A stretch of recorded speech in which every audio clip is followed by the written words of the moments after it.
My name is Emilie Rubayita, and I'm in the Bachelor's of Communication Studies here at MacEwan, and my major is journalism.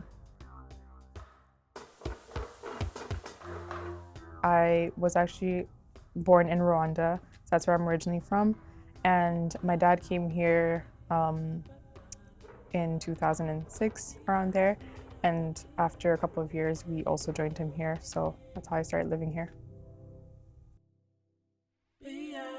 When I was in high school, I wasn't really sure what I want to go into when it comes to post-secondary, and but I knew I was always good at like writing, and I was very interested in that. And so I found out that MacEwan has this program, the Communication Studies and the Journalism program, and I just thought that was very interesting, and I was like, that seems like my calling, so I came here.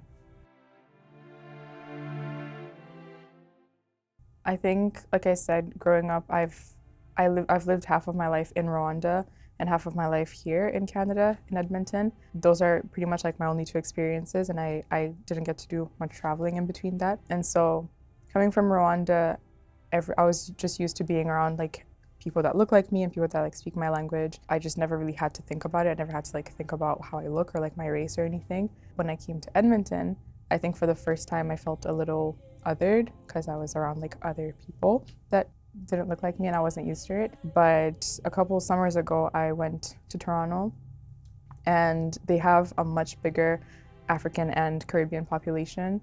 And so just being there, like it was just a little bit different from like what I'm used to in Edmonton, because it was like for the first time I was just surrounded again by people that look like me. And I attended the Afrofest over there during that summer, and so it was like the music was there. It was very nice. It was like music from my country and other African countries, and like I said, Caribbean.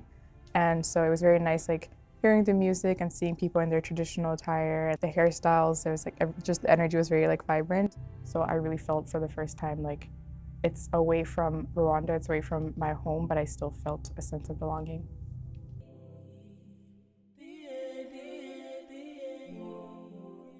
I would say last year, when I joined the BSA, the Black Student Association Club, it was at a time where I felt I wasn't really that involved in like extracurricular activities in school.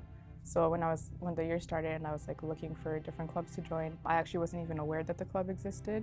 And so when I finally realized that it exists, I joined, and again, similar to how I felt when I was in Toronto, it just felt very good to like be on campus and like be around other people that come from like similar backgrounds, and the different activities that they do and the different events that we would attend like with the club. So for the first time, like I was like, oh, I actually like coming to campus and coming to school for something other than just going to class.